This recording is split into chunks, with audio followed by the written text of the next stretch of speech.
Hello. हमारे सामने एक क्वेश्चन है। In the balanced condition the values of resistance of the four arms of a Wheatstone bridge are shown in figure below. So this is a figure. The resistance R3, the resistance R3 has a temperature coefficient alpha given. Temperature coefficient given है 0.0004 degree centigrade on one, यानी इसको मैं लिख सकता हूँ 4 × 10⁻⁴ per degree centigrade.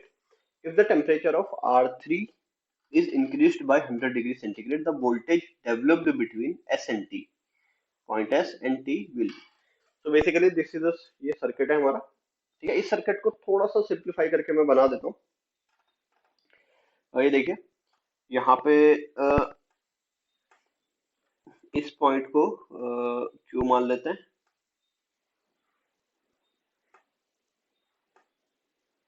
Then देखिए Q और S के बीच में कौन सा रेजिस्टर है, 300 ओम। तो मैंने ये बना दिया 300 ओम। यह इस पॉइंट को मैं S मान लेता हूँ।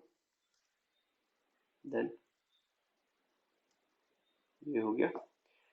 देन S, ठीक है, और P के बीच में, S और P के बीच में कौन सा रेजिस्टेंस है, Q और S के बीच में 300 ओम था और S और P के बीच में 60 ओम। तो ये हो गया 60 ओम।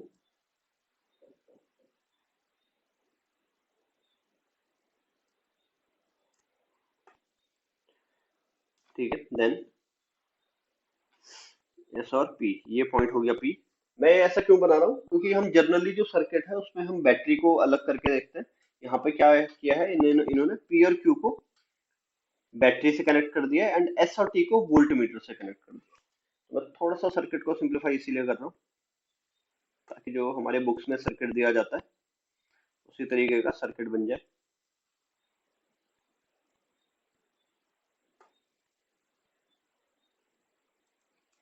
यहाँ पे और ये हो गया S और ये हो गया T। ये देखो, Q और T के बीच में रेजिस्टेंस है 50 ओम,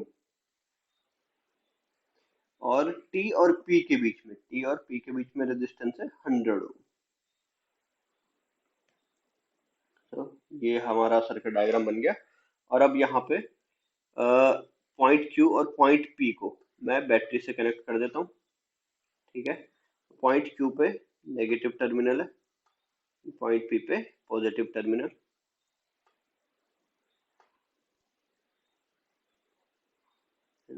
इसका ये हो गया सर्किट। अब हम इजीली हम कंक्लूड कर सकते हैं ये कैसा सर्किट है। ये है हमारा, ये वोल्ट मीटर, ये व्हीटस्टोन ब्रिज है। ठीक है, और यहाँ पे क्या दिया हुआ है कि बैलेंस है, ये कंडीशन गिवन है। चाहे हम चेक करके भी देख सकते हैं कि ये बैलेंस है या नहीं है। तो देख सकते हैं हम यहाँ पे 300/60 करके देख लेते हैं। 300/60 इक्वल टू 50/100। तो ये क्या आ जाएगा, 0.5।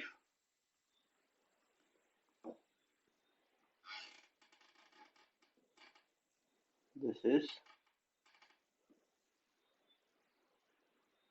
500 ओम। तो यहाँ पे 500 लिख देते हैं, तो यहाँ पे आ जाएगा 5 ओम। ठीक है, इस तरफ आ गया 5 ओम और 6 6 6 5 30, सो दिस इज 5। तो देखिए दोनों तरफ के रेजिस्टेंस इक्वल है। ठीक है, तो ये कौन सा रेजिस्टर है, R3। Then this is R4। ये वाला है हमारा 60 वाला है R1 एंड 100 वाला है R2। ठीक है, अब देखिए कंडीशन क्या है कि जो रेजिस्टेंस R3 है उसका टेम्परेचर कोफिशिएंट हमें हमें गिवन है, ये रहा 4 × 10⁻⁴ पर degree centigrade. If the temperature R3 is increased by 100 degree, अगर R3 का टेम्परेचर हमने इंक्रीज कर दिया 100 डिग्री से, तो नया जो वैल्यू है वो देख लेते हैं कितना हो जाएगा। R3 डैश मान लेते हैं इसको, तो ये हो जाएगा R3 1 plus alpha delta T. और यहाँ पे क्या चेंज इन टेम्परेचर 100 डिग्री है, यानी डेल्टा टी हमें गिवन है कितना है, 100 डिग्री सेंटीग्रेड। तो डेल्टा टी की जगह यहाँ पे वैल्यू पुट करते तो R3 डैश क्या आ जाएगा, R3 is 300 into 1 plus alpha, alpha क्या है 4 इंटू 10⁻⁻⁴ इंटू 100। सो यहाँ पे ये आ गया 300 इंटू 1 प्लस 0.04। हाँ ये आ गया। देन थोड़ा सा इसको ऊपर करता हूँ। देन यहाँ पे हमारा R3 डैश आ गया 300 इंटू 1.04, 3 4 12 1 312 ओम इसका नया रेजिस्टेंस हो गया। तो ठीक है, तो क्वेश्चन के अकॉर्डिंग टू द क्वेश्चन यहाँ पे देखिए, यहाँ पे वो कह रहे हैं क्वेश्चन में कि 100 डिग्री से अगर टेम्परेचर इंक्रीज हो गया तो वोल्टेज कितना डेवलप होगा एस और टी पॉइंट के बीच में। सो हमें वोल्ट मीटर की रीडिंग निकालनी है। ठीक है, तो हमें वोल्ट मीटर की यहाँ पे रीडिंग निकालनी है कि कितनी रीडिंग होगी वोल्ट मीटर की। तो देखते हैं अभी। तो यहाँ पे देखो, अगर हम यहाँ पे एज्यूम करें, सबसे पहले देखो R3 डैश की नई वैल्यू आ गई, तो अब यहाँ पे क्या रहेगा, ये बैलेंस तो रहेगा नहीं। ठीक है, लेकिन यहाँ पे वोल्ट मीटर लगा, तो हम ये मान लेते हैं कि वोल्ट मीटर जो है वो आइडियल वोल्ट मीटर है ना। Assume volt meter is ideal. हम यहाँ पे आइडियल वोल्ट मीटर मानते हैं, और आइडियल वोल्ट मीटर का जो रेजिस्टेंस होता है वो इन्फिनिटी होता है। देयरफॉर यहाँ पे क्या हो जाएगा, therefore it takes negligible current, negligible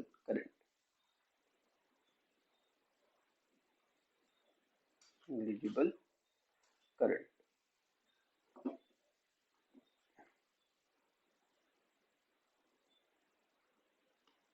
okay, चलिए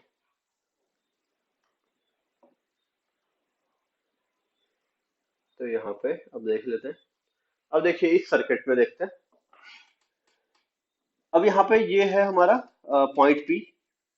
ठीक है, अब पॉइंट पी एस और पॉइंट पी और टी, इनके बीच में हम लगा लेते हैं किरचॉफ लॉ। ठीक है, अब किरचॉफ लॉ लगाने से पहले मुझे पता होना चाहिए कि यहाँ पे जो करंट है वो किस तरीके से डिस्ट्रीब्यूट होगा। तो यहाँ पे हम मान लेते हैं करंट I1, और यहाँ पे हम मान लेते हैं करंट I2 डिस्ट्रीब्यूट हो रहा है। ठीक है, तो यहाँ पे देखो I1 की वैल्यू कैसे आ जाएगी।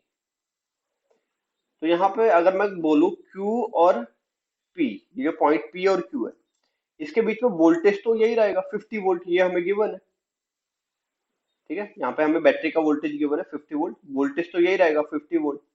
ठीक है, P और Q के बीच में। ओके, तो यहाँ पे हम करंट I1 की वैल्यू कैसे निकाल सकते हैं कि voltage across PQ and resistance across ये वाला, ये पूरा जो रेजिस्टेंस है। तो ये पूरा रेजिस्टेंस क्या है, सीरीज में। अगर मैं कहूँ कि भाई वोल्ट, ये जो पूरा रेजिस्टेंस है ये पूरा क्या है, सीरीज में। और इसकी वैल्यू क्या आ जाएगी, सीरीज में तो दोनों प्लस हो जाएंगे। यहाँ पे मैं क्या लिख सकता हूँ, और हाँ नई वैल्यू इसकी क्या है, अब पहले तो 300 थी, अब क्या है 312 ओम। तो ये क्या हो जाएगा 312 प्लस 60, तो इसके नेट रेजिस्टेंस की वैल्यू हो जाएगी 372 ओम। तो I1 की वैल्यू हो जाएगी वोल्टेज यानी 50 अपॉन 372 एम्पियर, और I2 की वैल्यू क्या हो जाएगी इस वाले पाथ में, यानी PTQ, इस वाले में total voltage upon total resistance. तो टोटल वोल्टेज तो वही है 50 होल अपॉन टोटल रेजिस्टेंस, और टोटल रेजिस्टेंस क्या है 600। ओके, ये आ जाएगा I2 एम्पियर। बस अब हमें क्या करना है कि पॉइंट P ये वाला जो है और पॉइंट S, सबसे पहले पॉइंट P और पॉइंट S के बीच में किरचॉफ लॉ लगा लेते हैं। ठीक है, तो यहाँ पे इसको मैं एक बार कॉपी कर लेता हूँ। ठीक है, 1 सेकेंड।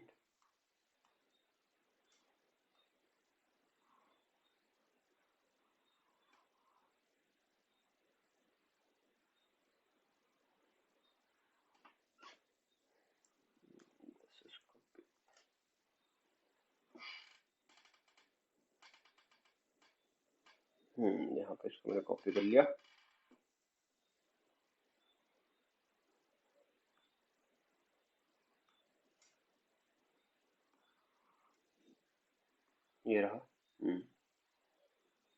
ठीक है। अब यहाँ पे देखो, अब मैं पॉइंट पी और पॉइंट एस के बीच में सबसे पहले क्या लगाऊंगा, किरचॉफ लॉ। तो यहाँ पे लिख देता हूँ मैं, अप्लाई किरचॉफ वोल्टेज लॉ। ठीक है, Kirchhoff voltage law between point P and S. P और एस के बीच में मैं किरचॉफ लॉ अप्लाई कर रहा हूँ। तो देखो यहाँ पे क्या होगा, वीपी। अब यहाँ पे देखो करंट की डायरेक्शन में हम यहाँ पे मान लेते हैं प्लस माइनस, और यहाँ पे करंट की डायरेक्शन में पहले प्लस माइनस हमने मार्क कर दिया, देन वीपी। उसके बाद प्लस से माइनस जा रहा है, देन माइनस क्या हो जाएगा, I one into R one. यानी आई वन की वैल्यू क्या है, ये रहा 50 अपॉन 372 इंटू आर वन क्या है, ये रहा 60। ये हो जाएगा इक्वल टू वी एस। ये हो जाएगा, ठीक है, ये हो जाएगा हमारा। तो इसको हम फर्स्ट इक्वेशन मान लेते हैं। नाउ सेकंड हम करेंगे पॉइंट पी, ठीक है। नाउ बिटवीन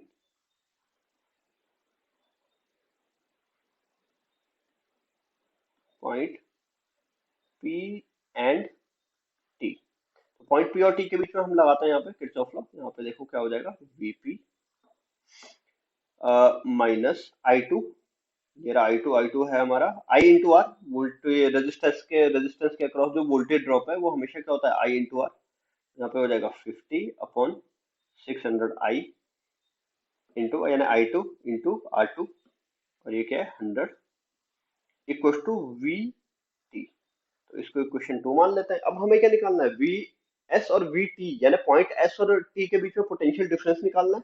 तो हम क्या करेंगे, first equation minus second equation. Now subtract equation one from two. तो वन माइनस टू कर दिया तो क्या आ जाएगा, वीपी से वीपी कट जाएगा। ठीक है, जब इन दोनों इक्वेशन को हम माइनस करेंगे, फर्स्ट इक्वेशन को और सेकंड इक्वेशन को, तो ये दोनों इक्वेशन क्या हो जाएंगी, माइनस हो जाएंगी। तो यहाँ पे देखो फर्स्ट इक्वेशन क्या हो जाएगी, minus 50 upon 372 into 60 equal to V S.